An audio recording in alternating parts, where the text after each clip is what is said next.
Hello, everyone. I'm Bo from Brutal Commentary, and today I'm going to be breaking down our co-main event for UFC 325. In this matchup, we have a truly just bleed affair, and quite possible, or actually maybe quite easily, depending on who you ask, the best fight on the card, or in terms of just action, excitement, and just what's probably going to be fight of the night. Let's be real here. The checks write themselves with this fight. We have the hangman, Dan Hooker, taking on the French god of war, Benoit St-Denis. Now, you look at Dan Hooker, who has been a staple of the UFC lightweight division for over a decade. Started his career as a featherweight with some mixed results, but he then moved up to lightweight, found a lot more success. Unfortunately, had some unfortunately heartbreaking performance, you could say, after the Dustin Poirier loss in War, where it definitely looked like Hooker was not the same. Just flat performances, one okay performance win over not Rick Hakparas. But it seemed Dan Hooker turned a corner, winning three straight fights against Claudio Puelles, Jalen Turner, and Matios Gamera. Now it's coming off a loss to Arman Sarukian, which, is Arman Sarukian, who is arguably the second best lightweight today. Hey, so no shame in the loss. And just a guy who's known for his volume striking, pure grit, toughness, and fan-friendly style. Never in a boring fight. Never. Meanwhile, you have St-Denis, who is on a streak right now. Three-fight win streak, all finishes. I mean, you look at St-Denis' record, all of his wins are by finish. And at this point, become cemented his status as a top 10 lightweight. Now, he himself, similar to Hooker in some sense, didn't have a good UFC debut, but it was, short notice, up a weight class against Zaleski dos Santos, which is about as tough as they can really get. Had a great run against some unranked lightweights, got all the way up to a co-main event spot against Dustin Poirier, lost to him as well, and then lost to Renato Moicano, where it seemed like Benoit just would not be able to turn that corner. But now, training with a new camp under the same guy who trains Nasruddin Imavov. Like I said, 3-5 win streak, all finishes. Kyle Prepelec, submission. Marcinho Hufi, submission. And then most recently, coming off a 8-second knockout, 16-second knockout of Beneil Dariush last November to basically no damage. And now this is a chance for Benoit to finally get his contender status is in the division. Similar to the fight with Poirier. But now, again, instead of Poirier, he takes on more or less the gatekeeper of the top 5 or top 6 of the division in Hooker. But let it be known, this is just going to be spectacular. I'm so excited for this fight. But this matchup, it's not just about reputation. It's a matchup. It's about the matchups and how their skills interact. And when you break it down technically, I think the pick goes to Benoit St-Denis. And I'm going to show you why. But without further ado, let's get down to the breakdown. Starting with Dan Hooker. He's a very seasoned and well-regarded lightweight. I mean, he's fought the who's from Poirier, Edson Barbosa, Jim Miller, Gamrot, Sarukian, just to name a few. Good sharp striking, mixing sharp boxing, heavy kicks, some solid grappling when he needs it, and an aggressive forward pace. And over the course of his career, he's a proven finisher, Hooker. 11 KOs and 7 submissions. I mean, this guy's also had a lot of fights.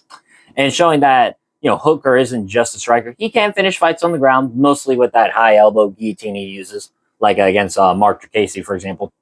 Hooker usually likes to work from distance, use his jabs and leg kicks to set up combinations and heat up the center of the octagon. And usually Hooker thrives in extended striking sequences and has the cardio to push a high pace over 3 rounds. And his experience and durability are real assets. He's absorbed big shots and usually keeps coming at elite competition, for years. I mean, I'm thinking of the beatings he's taken over the years, and this madman still keeps fighting and still is able to get wins, no matter how much brain damage he seems to take. But there's a trend worth noting. Hooker is 35, and he's not over the hill, but 35, and then you're only going to get older from there. It's usually the fall drop for most lightweights. They're technically 170 and lower, but generally speaking. And, you see in Hooker's recent fights shows mixed results against the very top of the division. He's had great wins. Like I said, being Gamrot was quite impressive because I thought Hooker was going to get run over because of the wrestling. But like I said, also has lost to, clear losses is when faced with elite grapplers and pressure fighters like Sarukian.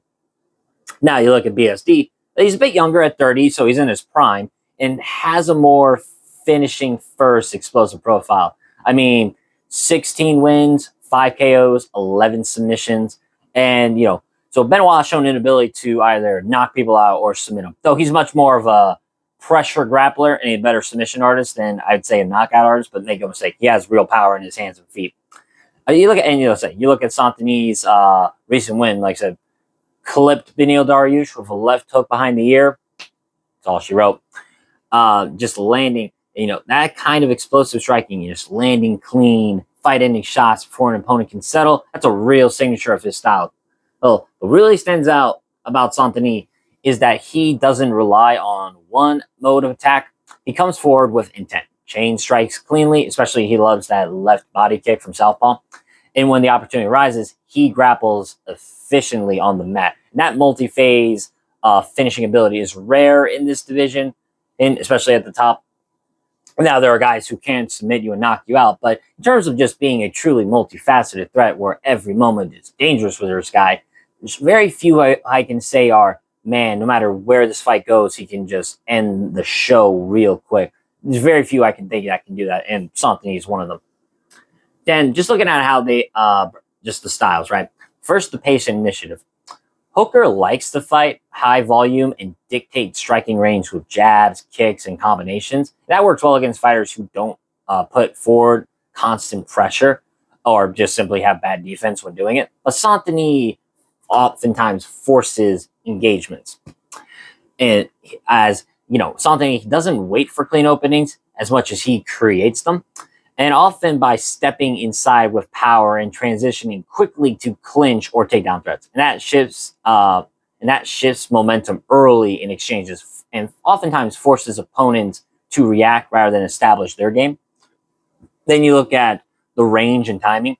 Hooker's striking is very technically sharp, as he's good at using his angles, kicks to set up punches, and crisp combinations. I think St-Denis' explosiveness gives him an edge in first contact scenarios. Landing first, especially with power, change is how a fight can unfold. And you saw in this fight against Dariush, St-Denis didn't waste time getting inside and capitalizing on timing mismatches. And that kind of burst can disrupt even experienced strikers. Then you look at the grappling aspect, which is easily the biggest aspect of this fight. When I think most people do when coming on, I think the grappling really is important, and I think the major aspect of who would I pick to win. And for example, Hooker has solid grappling and submission tools, but his offensive wrestling hasn't been a defining strength. His takedown control at lightweight is middle of the pack compared to the elite division's wrestlers. And St-Denis isn't just a striker; he has a very high submission rate. Like I said, of the 16 wins, 11 of them are by submission, indicating he can finish fights on the mat if a strike doesn't decide things. And that threat of a submission finish changes how Hooker has to behave on the ground.